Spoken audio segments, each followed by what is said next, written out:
कभी सोचा है कि किसी भी चीज की असली कीमत क्या होती है?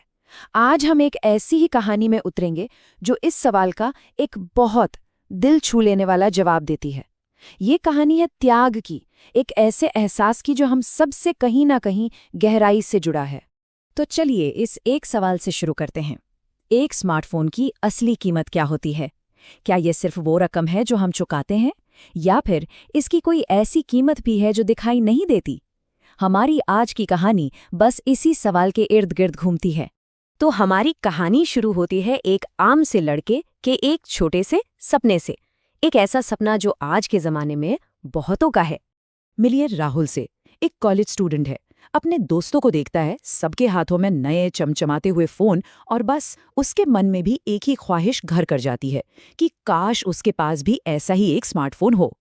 और यहीं पर एक टकराव है। देखिए, एक तरफ राहुल के दोस्तों की दुनिया है, महंगे फ़ोन, नए नए गैजेट्स, और दूसरी तरफ है उसके परिवार की हकीकत, एक लिमिटेड सैलरी और आर्थिक मुश्किलें। ये एक ऐसी कश्मकश है जिसे शायद कई लोग समझ सकते हैं। और इसी कश्मकश में राहुल अपनी माँ से एक बहुत ही सीधी सी, बहुत ही मासूम सी बात कहता है। सबके पास है, मेरा भी दिल करता है। ये कोई जिद नहीं है, बस एक युवा मन की एक आम सी इच्छा है, अपने दोस्तों जैसा बनने की चाहत। और माँ का जवाब भी उतना ही सरल है, देखते हैं बेटा। लेकिन इन 3 शब्दों में बहुत कुछ छिपा है ना? एक हल्की सी मुस्कान के पीछे वो परिवार की आर्थिक सच्चाई को छिपा रही हैं। वो नहीं चाहती कि बेटा परेशान हो। तो आगे क्या होता है? क्या राहुल की ये इच्छा पूरी होती है? कहानी अब एक दिलचस्प मोड़ लेती है और हमें देखने को मिलता है माँ का तोहफा। और हाँ, कुछ ही दिनों में वो हो जाता है जिसकी राहुल ने उम्मीद की थी।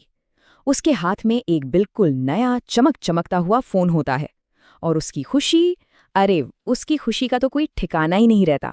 वो अपनी खुशी में इतना खो जाता है, इतना मग्न हो जाता है कि एक बहुत ज़रूरी सवाल पूछना ही भूल जाता है कि ये पैसे आए कहाँ से।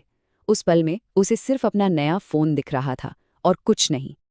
लेकिन कहानी यहाँ ख़त्म नहीं होती। असल में असली कहानी तो अब शुरू होती है, टूटी हुई गुल्लक के एक राज के साथ। उसी रात जब घर में एकदम शांति थी और राहुल अपने नए फोन में खोया हुआ था, उसे इस बात का बिल्कुल अंदाजा नहीं था कि एक बहुत बड़ा राज खुलने वाला है। होता यह है कि राहुल पानी पीने के लिए उठता है और एक ऐसा मंजर देखता है जो उसे वहीं रोक देता है। माँ अलमारी के पास चुपचाप बैठी है। उसके सामने एक पुरानी टूटी हुई लोहे की गुल्लक है और जमीन पर बिखरे हुए हैं सिक्के और कुछ मुड़े तुड़े नोट, और वो उन्हें धीरे धीरे गिन रही थी। और ये कोई मामूली गुल्लक नहीं थी। राहुल को फौरन याद आता है, ये तो वही गुल्लक है जिसमें माँ हर महीने अपनी ही ज़रूरतों को काटकर थोड़े थोड़े पैसे जमा करती थी।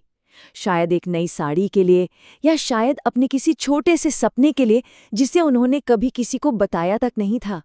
जब माँ की नज़र राहुल पर पड़ती है तो वो बस मुस्कुरा देती है और कहती है, तेरी खुशी से बड़ा कोई सपना नहीं। इन शब्दों में उस माँ का सारा प्यार, सारा त्याग सिमट आता है। उन्होंने अपने सपनों को तोड़कर बेटे का एक सपना पूरा किया था। और बस उसी एक पल में राहुल को उस फोन की असली कीमत का एहसास होता है, एक ऐसी कीमत जिसे पैसों में तौला ही नहीं जा सकता। जिंदगी में पहली बार राहुल की आंखें खुलती हैं। उसे समझ आता है कि उसके हाथ में जो चीज़ है वो सिर्फ प्लास्टिक और मेटल का एक गैजेट नहीं है।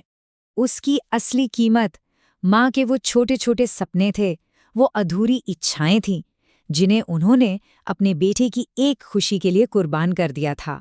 लेकिन ये एहसास सिर्फ एक पल का नहीं था, ये एक बहुत बड़े बदलाव की शुरुआत थी। एक ऐसी समझ थी जो दिमाग से उतरकर सीधे दिल तक पहुंच गई थी। और ये बदलाव सिर्फ एहसास तक नहीं रुका। देखिए, पहला कदम था एहसास, जब उसने अपनी माँ के त्याग को समझा। दूसरा था फैसला, जब उसने अगले ही दिन पार्ट टाइम जॉब ढूंढना शुरू कर दिया। और तीसरा और सबसे जरूरी कदम था एक्शन, जब कुछ महीनों बाद उसने अपनी कमाई से माँ के लिए एक नई साड़ी और एक नई गुल्लक खरीदी। उसने सिर्फ सोचा नहीं, बल्कि कुछ करके दिखाया। तो इस छोटी सी प्यारी सी कहानी से हमें संदेश क्या मिलता है? इसका सार क्या है? संदेश बहुत साफ है। माँ का प्यार या किसी भी अपने का प्यार अक्सर बड़े बड़े शब्दों में नहीं, बल्कि उन छोटे छोटे त्यागों में छिपा होता है, उन कुर्बानियों में जिन्हें हम कई बार देख भी नहीं पाते या शायद देखकर भी अनदेखा कर देते हैं। तो इस कहानी से कुछ जरूरी बातें जो हम सीख सकते हैं। पहली, किसी भी चीज की असली कीमत अक्सर उन त्यागों में छिपी होती है जो नजर नहीं आते। दूसरी, सच्ची कद्र सिर्फ महसूस करने से नहीं होती, बल्कि उसे अपने कामों से दिखाने से होती है, ठीक वैसे ही जैसे राहुल ने किया। और आखिर में, सबसे कीमती तोहफे वो होते हैं जिनके लिए देने वाले ने सबसे बड़ी कीमत चुकाई हो।